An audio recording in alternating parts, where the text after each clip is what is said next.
Um, he is the Dean of the Faculty of Agriculture and Veterinary Medicine at Azhar University in Gaza and has 15 years of experience in higher education, research and development with work focusing on food security, resilience and sustainability in conflict settings.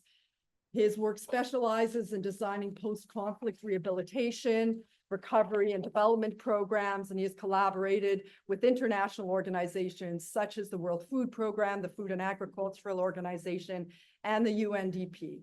And now he is here with us as a visiting professor, and we're very happy about that. Thank you very much. I really appreciate organizing this event, but also I appreciate all the solidarity and support I experienced from the colleagues here, all colleagues offering me such great opportunity to be visiting professor here for 1 year. But when I just came here, you know, I got to know the community here.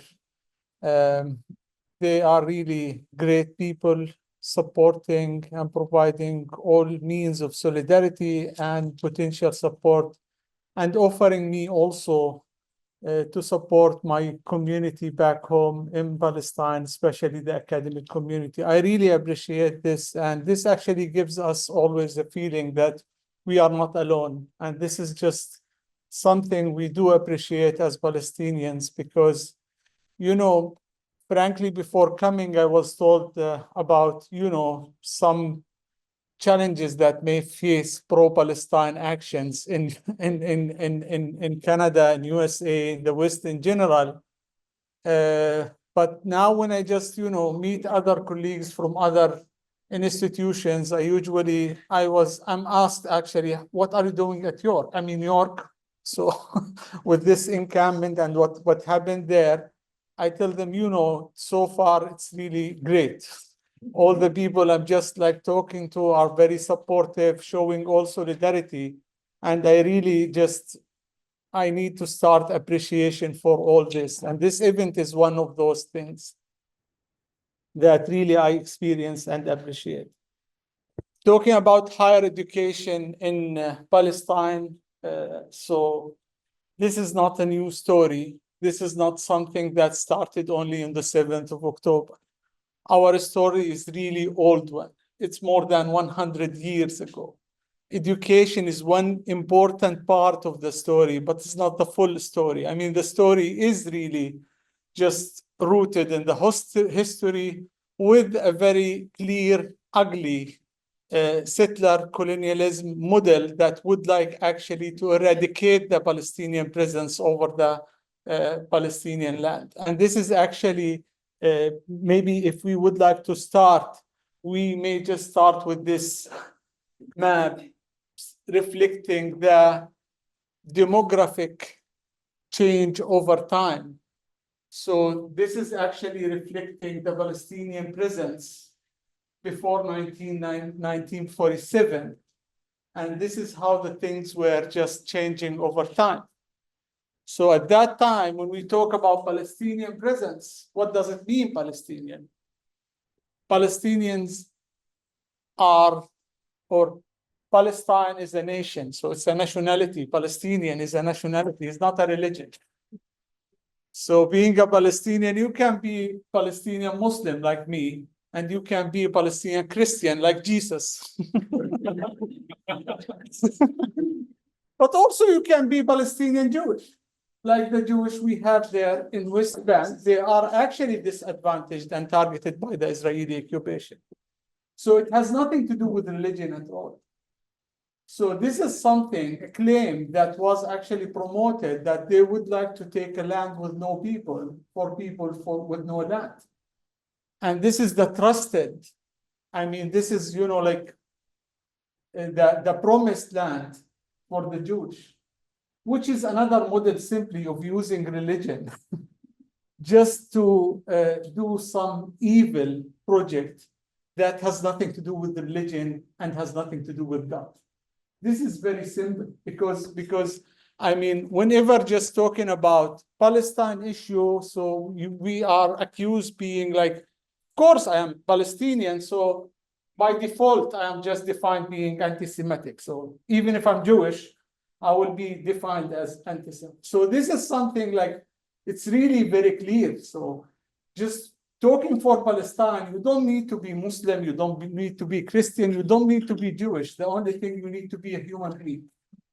Yeah, this is the most important thing. So actually, how to achieve this? I mean, all efforts were actually practiced to achieve this. So they were just trying to push the Palestinian communities in a smaller pieces of land, utilizing all tools. Some of them also political tools, because this is the nonsense we usually just hear about. Since I was a child, I was hearing about, I was talking to the colleagues yesterday, peace process. Peace process. It's a process, you know, with no result. There is no result, but it's a process, yeah. They keep talking about peace, but they keep taking the land. They keep challenging the people. They keep just putting more challenges and more barriers for the Palestinians on their land to push them out of the country. So the problem here for them, they are dealing with a very special type of people. The Palestinian people are really special because Palestinian people, you know, I would just say Palestinians are always like a model of resilience, a model of resistance. And they keep just like resisting on their land. And this is actually creating a situation for them that is not really comfortable because even they are pushing Palestinian people in a smaller piece of land, but they still have a demographic. I mean, like they still have 5 million Palestinians inside this, and they don't want to see the Palestinians. They did everything. So what we are going to discuss today is one of those aspects which is very important for the Palestinian people, which is education.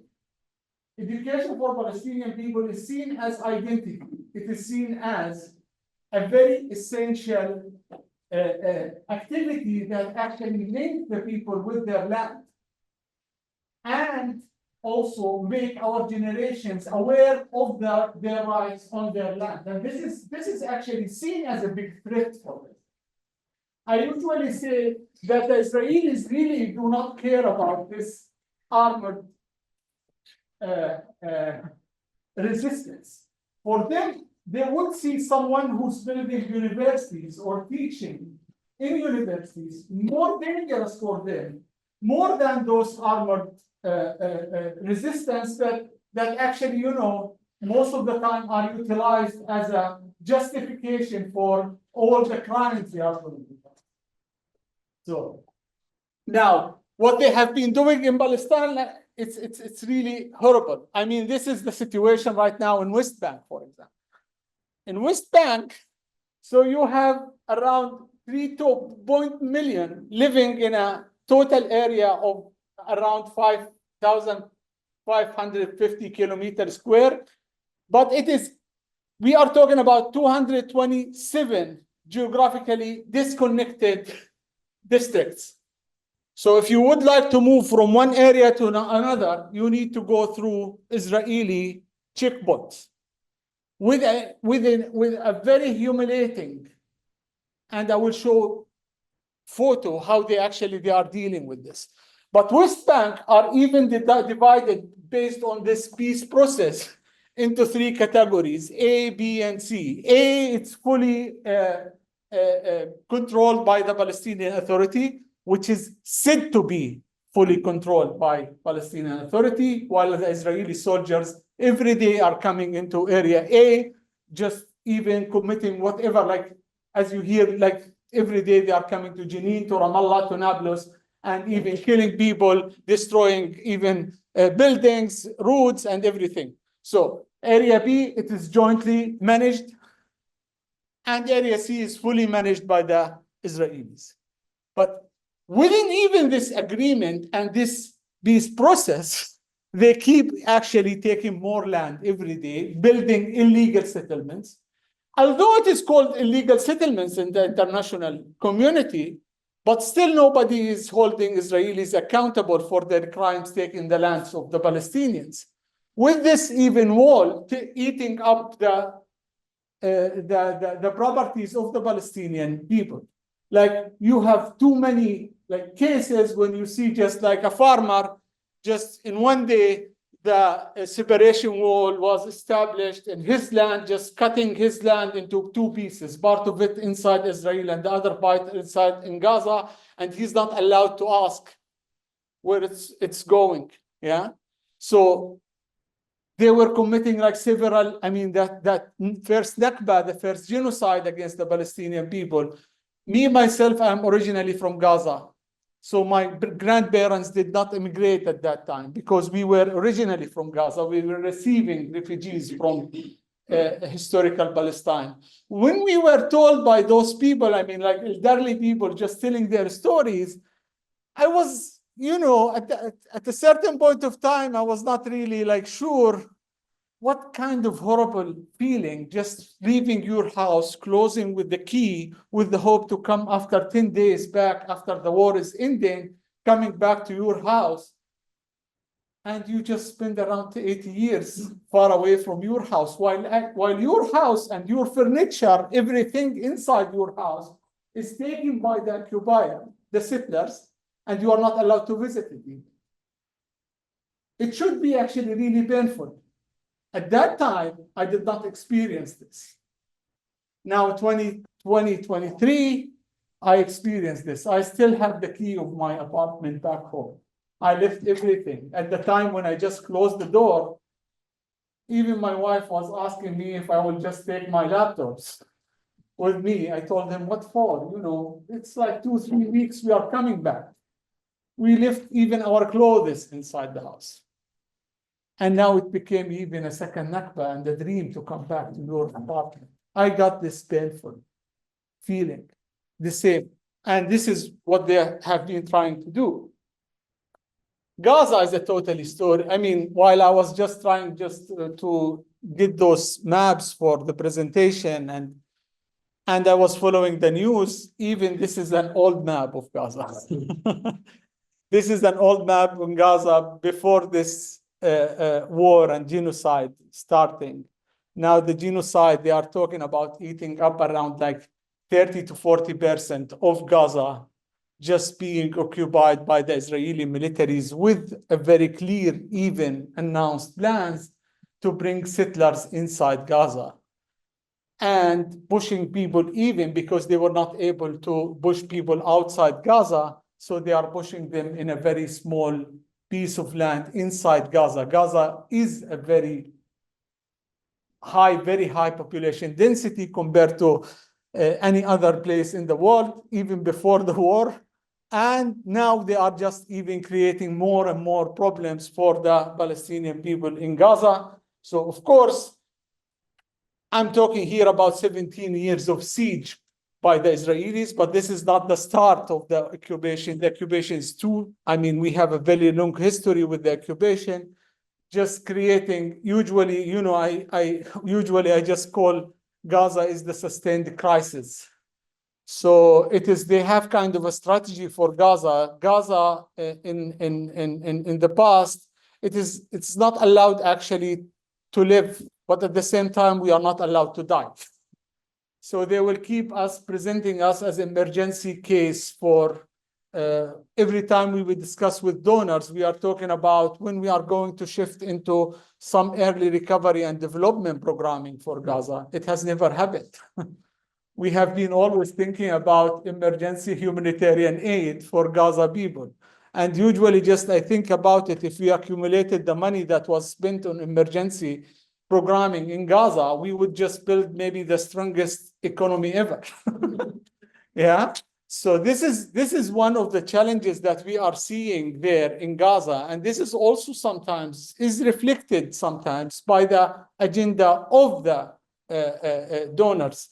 And of course, the economic situation affected by the siege, you have very high level of unemployment, high level of food insecurity. You have also very limited infrastructure and public services like electricity, water, and everything. So you have a very deteriorated economic and livelihood context in Gaza. So history of education in Palestine. Actually, Palestine, I mean, you know, I am 50 years old. When I was young in the primary school and the secondary school, our education system, even at the time of the Israeli occupation, it was administered by the Egyptians in Gaza and Jordanian in West Bank.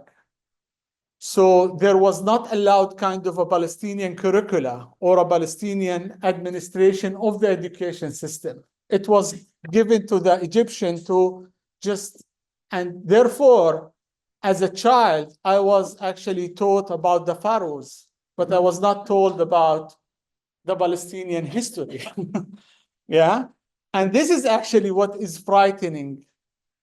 When you just talk for the Israelis, when you talk about education, it's really frightening for them to talk about education. Palestinian independent education system for the Israelis is really threatening. So the things we are doing to make us and to make the whole world aware of our cause is really threatening for them. So it was administered by the Egyptians and Jordanians, Egyptians in Gaza, Jordanians in West Bank. So we had no universities before 1967. And anyone who would like actually to get higher education has to travel outside Gaza, and that was limited and restricted by the Israelis. So there was several initiatives by the Palestinians to establish their universities. My university, Azhar University, was established at the time of the occupation.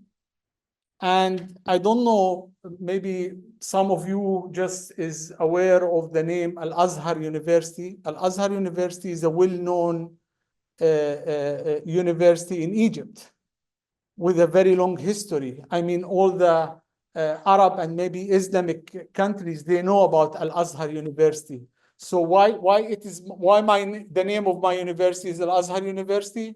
Simply because at the time when we were trying to establish our university, that was actually our request was rejected by the Israeli occupation at that time. So there is no, we do not allow for Palestinian academic institutions. At that time, Yasser Arafat just went to Egypt, and he was asking Azhar University there, he was asking them, okay, we are going to claim that as if we are going to open a branch of Azhar University in Egypt, in Gaza, then the Israelis would allow to do this. And that's what happened actually. So they started as a branch. We started as a branch of Azhar University in Cairo. And then when they started this peace process, and we have the Palestinian Authority inside Gaza, and we have the Ministry of Higher Education, a Palestinian Ministry of Higher Education, we did not change the name. We kept it as it is, and we called it Azhar University Gaza. So this is one of the models that actually we are just thinking about. I mean, challenges. Since we started, we are challenged by the Israeli occupation, just putting restriction to avoid this. I mean, here is the history of the different universities that were established, public universities that were established in Palestine, in West Bank, and Gaza. The initiatives were even earlier in West Bank, and it was like later started in Gaza Strip. And here are the 11 universities that actually exist in Gaza, and they were operating before the war. And those are the 11 universities that were destroyed during the war.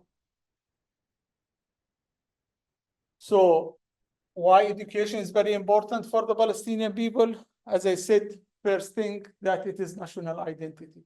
For us, as a Palestinian, education as important as food and even drinking water. So for Palestinian, we believe we can only build our independent state when we are well educated, when we build our institutions. We produce the national, local knowledge. We just bring awareness on our rights for our new generation. This is very important for us. I mean, therefore, you know, the main thing, because one of the efforts they were trying even to do after the war, they were thinking about establishing a new university in Gaza that is called even the University of Reconstruction. And they were even like suggesting, the Americans were suggesting even bringing even fund to build a new university with the claim there is no university standing now in Gaza. So all of them are destroyed. And we need to build the new universities with the new culture of peace and love. So this is the peace and love that is coming with the Israeli tanks to Gaza. So, and they would like to build a new university with curriculum vetted, professors vetted. Most likely I will not be vetted for that university, but but you know, this is because they don't want to see Palestinian independent education system. This is really threatening for them. Of course, capacity building, restriction of movement of the Palestinian to go outside Gaza to get education is very difficult, and the deteriorated economic situation that even make it not affordable for the Palestinian students to go outside Gaza to get their degrees. So having Palestinian academic institution is the only way to build the capacities of our Palestinian students, with the aim actually to build our Palestinian institutions, our Palestinian independent state. So this is very important. Of course, contribution to the economic development and the important role of academic. And this is also very important, because usually we just say universities is not only about teaching, but also about production of knowledge and research. And when we think about research, we think about localized knowledge that we need just to we cannot just import whatever is coming from outside. We need actually to test its viability for our local context. And if it is actually just like, just suitable for our economy, our culture, our society, and therefore education is very important for us. So is it new that they are just trying to target us? No, it's very old. And we have been, like those 50 years I lived, I just saw this several times and several ways of targeting academic and higher education, institution education in general. Of course, destruction of facilities. This is not the first time to do it. So they did it before like 4 or 5 times. There was war in 2008, 2012, 2014, 2021, and this one in 2023. I usually say this, I repeat this example always, you know, me, myself, I am 50 years old. I started my education in the same university, in the same faculty, which I'm leading right now, 32 years ago. And during those 32 years ago, my faculty was destroyed 3 times. But guess what? Like every time they destroy it, we rebuild it again, we start it again. Of course, impact on siege on academic exposure. You know, I did my PhD in Germany. I was even visiting professor in USA. And I know actually how the academic community or the academic life should just look like with this exposure and participation in conferences and working with international academic community. This is actually, forget about it for Palestinian academia. Usually when I'm in Gaza and invited to any conference, usually I say, sorry, I cannot just come because it's really very difficult for me to get out of Gaza. It's not only for Palestinians to go outside Gaza, no, outside Palestine, no, but also inside Palestine. The first time I visited Jerusalem when I was 40 years old. The first time I got a permit to go to Jerusalem. And by the way, it was organized by the Canadian government. I was working for the Canadian government as a consultant, and I was invited to present for a mission coming from Canada. I was invited to go to Ramallah. So they got me the permit to go to Ramallah, and I misused that permit, and I went to Jerusalem. Yeah, economic deterioration and financial strain. I mean, you have unemployment, poverty, people do not have money to pay the fees for their children. So we as Palestinian universities, and we are NGOs, the only income for the university is the money coming from the fees. But also we cannot ask the students just to go home. So therefore, we are really challenged by just getting the operation cost for our university. And many occasions that we have to pay only part of the salaries of the staff because we don't have money actually to pay. That was even before the war. And this is because of the poverty. And this is also because that we believe that this is a responsibility and commitment by the institution to keep providing education, even if we are challenged by the financial crisis and the financial challenge and strain of the loss of life. Again, I just keep saying I'm 50 years old, but I still remember from the primary school, preparatory school, secondary school, university time, and even undergraduation, I can name my friends and colleagues who died, who were killed by the Israelis. As a child, I have some of my friends who were killed by the Israelis. Even when I was in the university, some of my friends and colleagues were killed by the Israelis. As a professor, I still have some of my colleagues who were killed by the Israelis. So this is actually part of their practices. This is part of what they are doing. My daughter, when she just completed her secondary school, she started in the Faculty of Medicine in the same university where I'm teaching. But then the war in 2021 started, and she lost two of her colleagues in that faculty. So they were just killed while they were just sitting at home. They just attacked their home, they were killed. And after that, my daughter told me, sorry, I can't stay anymore. So I need to leave. And therefore, she got actually a place to just continue her study in Turkey. So this is the type of experience that we live and we experience in Palestine. Restriction on academic resources. I mean, just think about academic institutions here. If you are building a laboratory or you are just buying some equipment for a chemistry lab or some even material for chemistry lab or physics lab. So this is actually prioritized by the administration, finances there to do it. But also, even you can get even some advantage being a university. In Palestine, no, it's not the case. They have this funny list, it's called dual use list. Dual use list, it is a list full of items that are not allowed to come to Gaza simply because they can be used actually for civil things, but also they can be used for military things.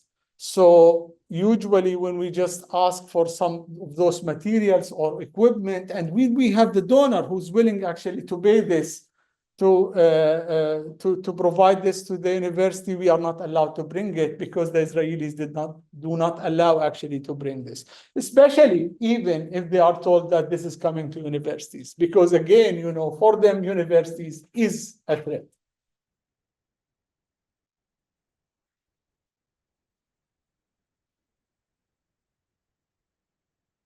Yeah, what happened in this war?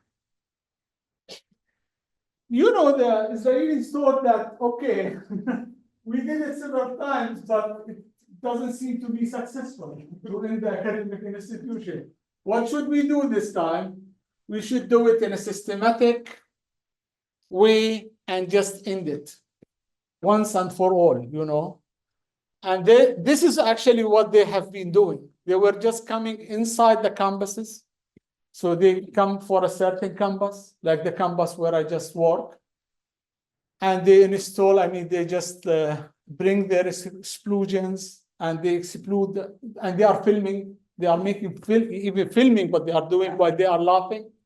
And when they finish one building, they move to the other building, and they move to the third building, and they move to the fourth building.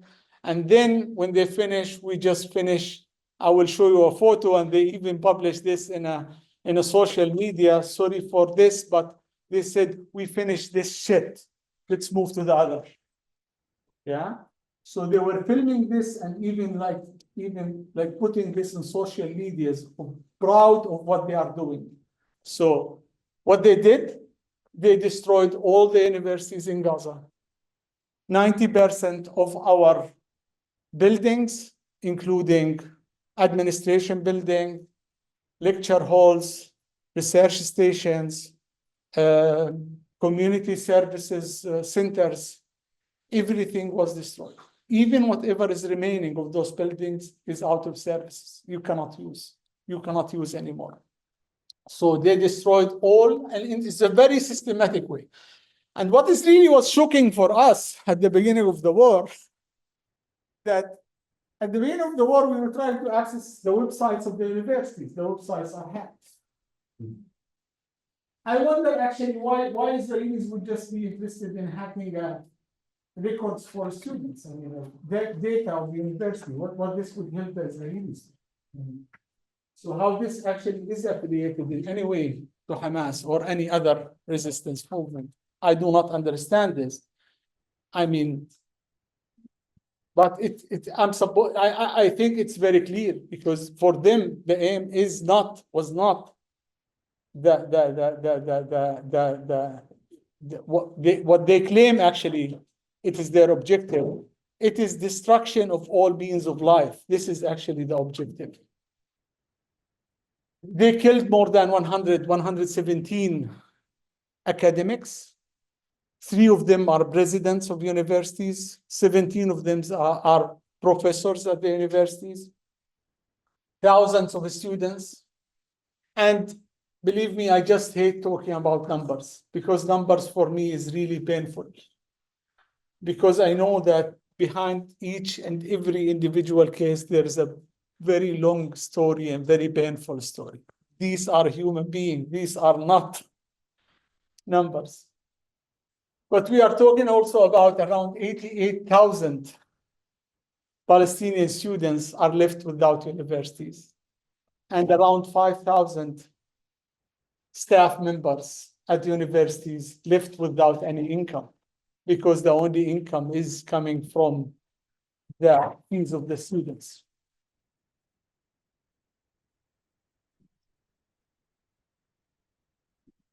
So here are some photos that is just reflecting the level of destruction. This is the Islamic University in Gaza City. This is another building for Islamic University in Gaza City. This is the student building in the Islamic University in Gaza City. But this is really very interesting. These criminals were actually filming of what they are doing. So this is actually my building. This is the building where I used to work. So they are installing the explosion inside the building, and they were just laughing and making jokes, filming that and posting this online. Yeah, even like one of them was saying, like, laughing, where is the student? Where are the students of Azhar University? I don't see them. And they were laughing and making jokes. So it was not like a hot battle area that they had to destroy the building. No, they were just coming intentionally in a very systematic way. They are just smiling.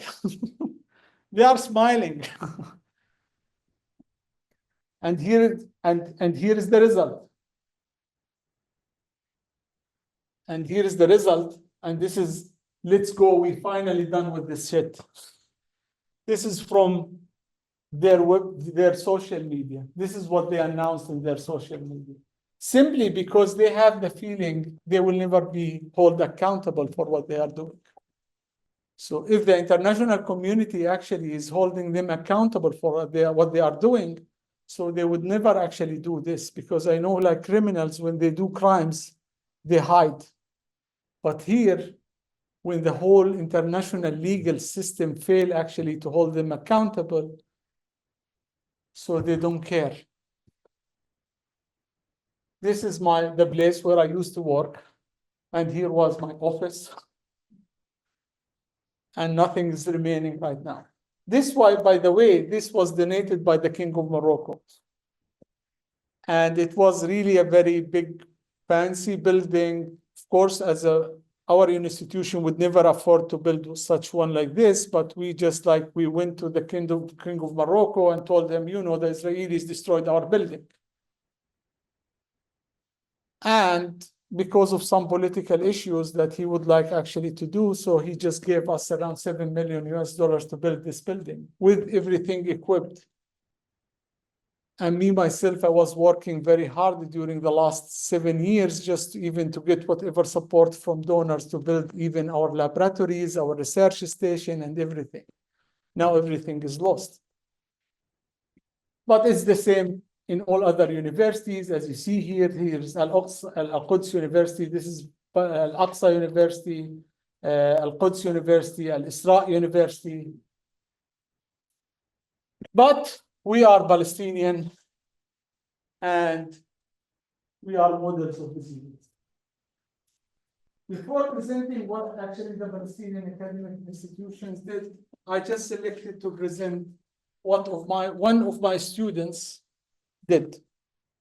Yusuf Abu Rabir is one of my students in the 4th year in the Faculty of Agriculture, and he liked actually to call him engineer. He was not yet graduated, but he just liked that we call him engineer because he was about to be an agricultural engineer. Yusuf was in northern area of Beit Lahia. This area was actually, Israelis were actually utilizing food and starvation as a weapon to push people to go out of this area. They were not banning any food to come inside this area. People were starving there. And they were destroying in a very systematic way. This is not only education, but also the food system, starting from the input supply to the farm, water resources, the whole supply chain of food in a systematic way. They were just targeting the system. His farm is no exception, so it was destroyed. But what Yusuf did, Yusuf said, we will not surround. We will just keep cultivating to feed the people. And he started a very big initiative in northeast Gaza, starting to rehabilitate his land, to cultivate the land, to produce food and to distribute food in northern Gaza in a very dangerous context. And he was even reproducing the seedlings and start to distribute seedlings for the neighbors to start cultivating. And his initiative was grow bigger and bigger. He was in a direct contact with me. I usually just, when I talk to him, my advice as someone who's coward who leave Gaza, I usually told him to leave because I believe that he will be targeted. When he started his initiative, I read in his Facebook, he wrote, we will cultivate our land with love and seeds, and we will irrigate it with the blood and tears. And he did. He was killed 2 weeks ago.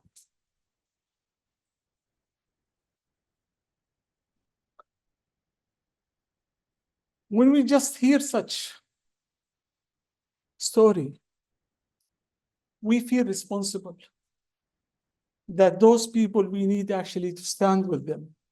We cannot give up. We can never give up. We should just continue doing whatever we can. Because from them, we learn the strength, from them, we learn the resilience. And it's very important what the universities are trying to do. At the beginning, we were really shocked.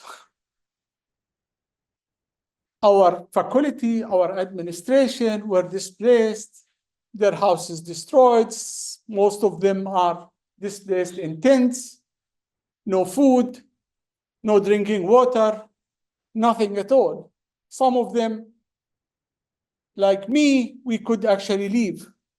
We are displaced in Egypt, where actually we have also a very critical situation where the Egyptians actually do not allow us to get any kind of residence permit because they don't want to legalize our presence in Egypt, because if this is legalized, then this is supporting the Israeli agenda to evacuate Gaza. So our children are not allowed to go to school, but at least we are safe. At least we are safe, but most of our colleagues are not inside Gaza. We were just thinking, what should we do? First of all, we do not have any money, so we do not have operation costs. We were just going here and there to get fund to our universities. Donors were just saying like two main messages. First message, what? Education now in Gaza. And you are talking even about higher education, not primary education. So we are thinking about feeding people and just feed people water. Forget about education right now. So when the war is ending, so we can think about what to do with education. But right now there is no thing to talk about education. But other also issue, other message was coming, and it was really frightening for us that there is no universities in Gaza. Nothing is remaining there. What you are talking about? The problem now, we have faculty who need to get jobs. We have students who need to get universities to study in. So this is the problem. The problem is not like you think about rebuilding or anything like this. This is not feasible, not viable. So it is over. There is no academia in Gaza at that point of time. And they were talking about many initiatives at that time. And those are most of them are good intention, but are not actually fully just directing to resilience of the Palestinian people and resilience of academic institutions on the ground of Gaza. And that was very frightening message. At that time, at Azhar University, we were starting. We said, no, we are going to start teaching. And we started in June this year teaching online. I was one of those board members who were pushing to do this with a limited hope that we can get 1,000. My most optimistic dream was to get 1,000 out of the 14,000 students registered in the university to sign up for the courses online. Because I know the situation. I know it's really very difficult. Yeah. When we announced to the students, we got 10,000 students signing up for the courses. That was shocking even for me. And that was really a very clear message that the Palestinian students still have hope for a future. And we are responsible for this hope. We started, we continued, we just completed the first semester. We are doing the second semester right now. And we are currently doing even the midterm exam for the second semester. We are offering all the theoretical courses. We have too many challenges, yes, but we are still there. The message is to be clear for the whole world.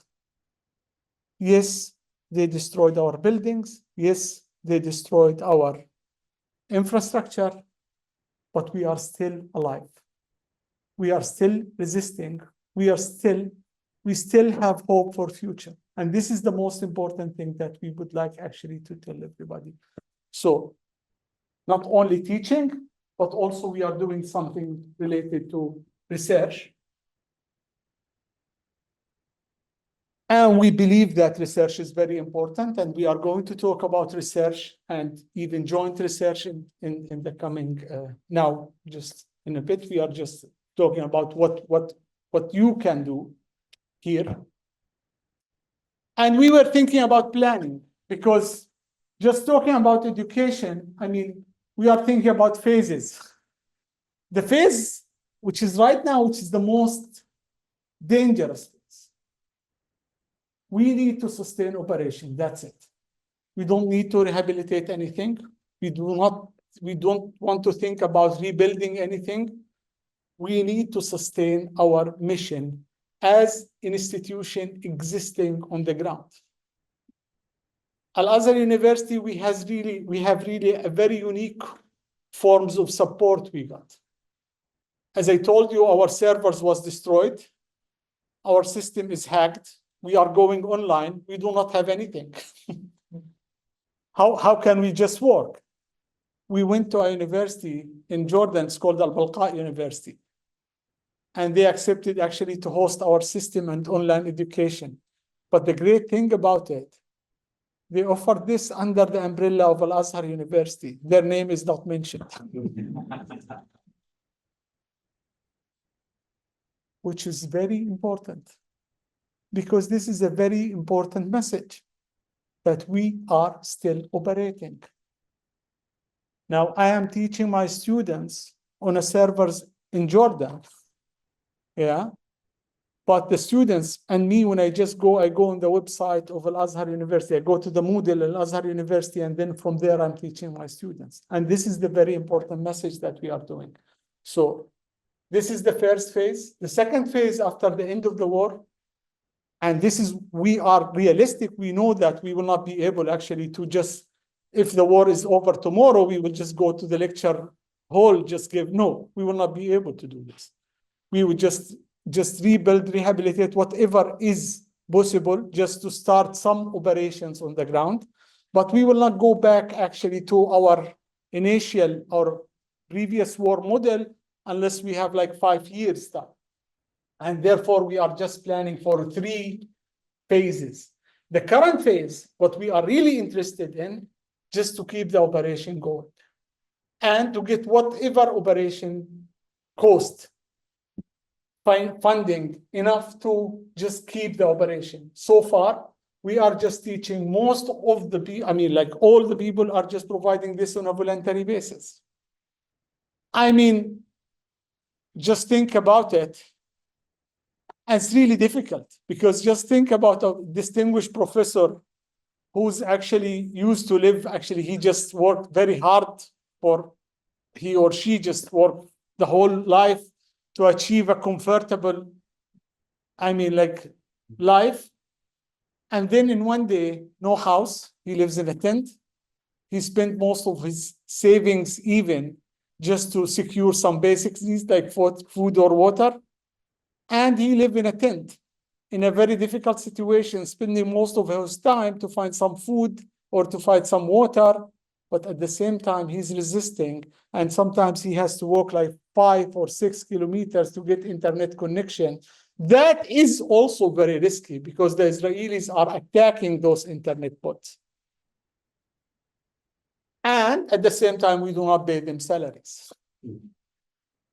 Just imagine how actually difficult the context is. But also think about how great those people are. Usually, I don't like when the people just, appraise what I'm doing here. I tell them, okay, this is nonsense. I am offered a position here from York. I get my salary at the end of the month. I pay the rent of my house. I have food. I have everything I wish.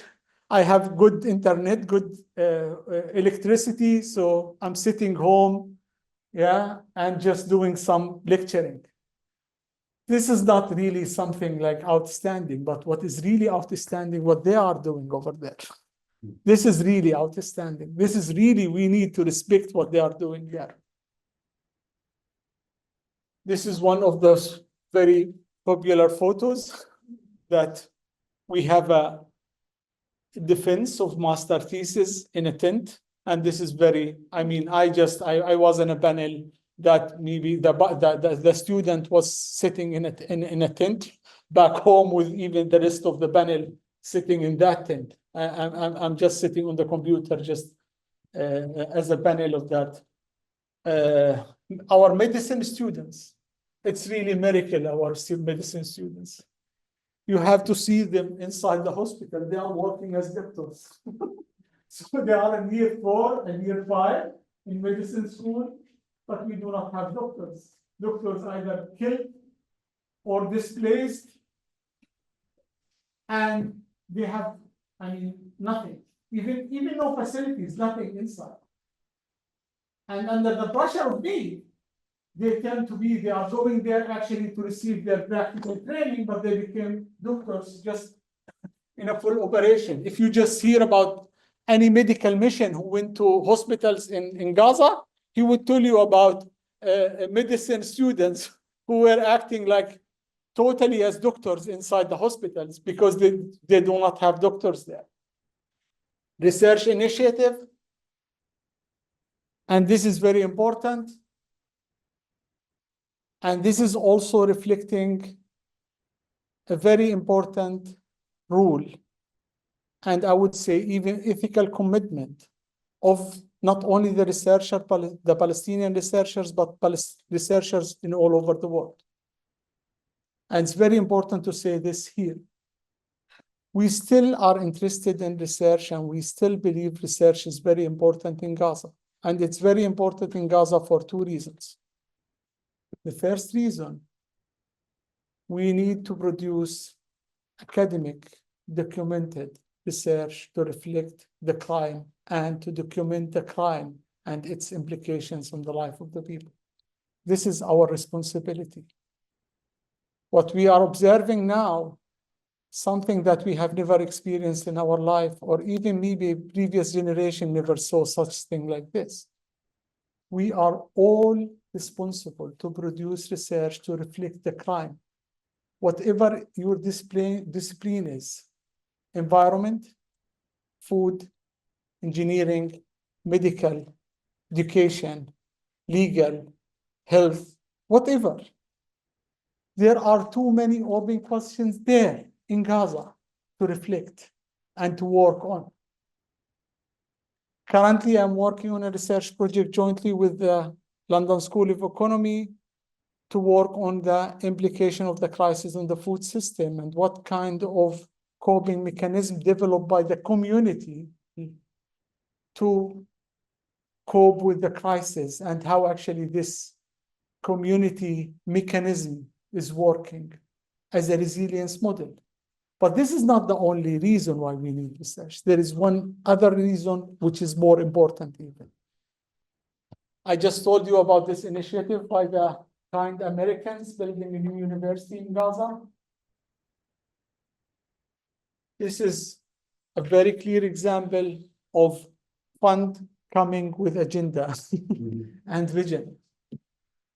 Our responsibility is to tell the Palestinian story, the opposite story, how the Gazan would like to see their education system rebuilt, how the Gazan would like to see their food system rebuilt, how the Gazans would like to see their environmental system rebuilt, their infrastructure. So the Palestinian vision and interest and concern, the national interest is very important. Conducting participatory research to reflect that story is very important. And it is our responsibility. It is our responsibility, not only as a Palestinian, but because usually I'm asked this question by fellow colleagues everywhere. We have been talking about the crisis for a very long time. What can we do? My colleagues in EUC, most of them were just offering even like to teach with me. This is great. But because of the language there is Arabic, we cannot teach. Yeah? But we can do research. We can do research and we need research. It's urgently needed at this time. But also, it can be a very good approach to mobilize some resources back home. I usually say, like, when you think about this professor who's just living in a tent and he has no income, I know about some of them, distinguished professors are selling food in the street because they need to get some income. If we give them the opportunity to do this, the work that they can do, doing research and offering them some money, this will be really very helpful. You know, with this initiative I'm talking about with the London School of Economy, we were just doing like getting a small amount of money that we could pay even the students back home in Gaza, yeah, to collect the data. So everybody in this project is working on a voluntary basis. The only people who get some money who are the students inside Gaza who collect the data. Of course, students' community initiative, like many initiatives were actually just established and running by the university students to help the community in different ways. What we can do, this is very important. Money. Money is the most important aspect. All of us, usually this is described, and I do agree, this is a miracle, what's going on. Just operation of university with such a scale, with no money, is a miracle. I do agree on that. It's really a miracle. But the question for how long we can sustain this miracle. So we are thinking about urgent need to finance academic institutions. It's very important, without money, I see the system can actually collapse. We have tried several initiatives. We just established a fund, a scholarship fund that is managed by an NGO, because that was one of the concerns for some people, that they don't want to transfer money directly to institutions inside Gaza. We had an international organization. They are working to provide, they establish this fund where they receive donation to cover the student fees for Gaza. And now this is also really interesting, because when you think about student fees, you think about something big. I will just give you a very, very, very simple example about what does it mean operation cost of a university in Gaza. My university, Azhar University, is one of the biggest universities. It's the second biggest university in Gaza. So we have like 12 faculty, around 40 bachelor programs, 80 bachelor programs, 40 master programs, four PhD programs, 5 research centers, community service centers, with 14,000 students, more than like 700 or 800 co-workers. So the annual operation cost for the university is $15 million, which is, I think, less than a budget of a small department here in the university. So the fees, the semester fees per student in average is around $800. To bring the students from the developing countries here, if he pays international fees and if you cover other life expenses for him, the cost per year will be around $100,000. For $100,000, you can pay the fees for 100 students in Gaza. Just provide the hope for the students there, but also you are providing resilience and resistance for the academic institutions on the ground of Gaza. And this is really urgently needed. Support shifting to distance learning modalities. Our education policy was not designed actually to go for, and this is what we are just challenged by. We are offering all the theoretical courses. Our practical courses, we do not have laboratories. We are thinking of the virtual labs, but we do not have even the facilities to do the virtual lab. I would just give another example. Okay, sorry. Okay. So I would just give a very brief example about the Faculty of Veterinary Medicine, for example.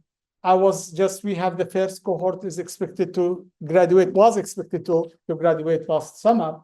And we were asked, actually, there are still, we could offer them the theoretical courses, but they have like 70 credit hours practical courses. We were thinking, what should we do?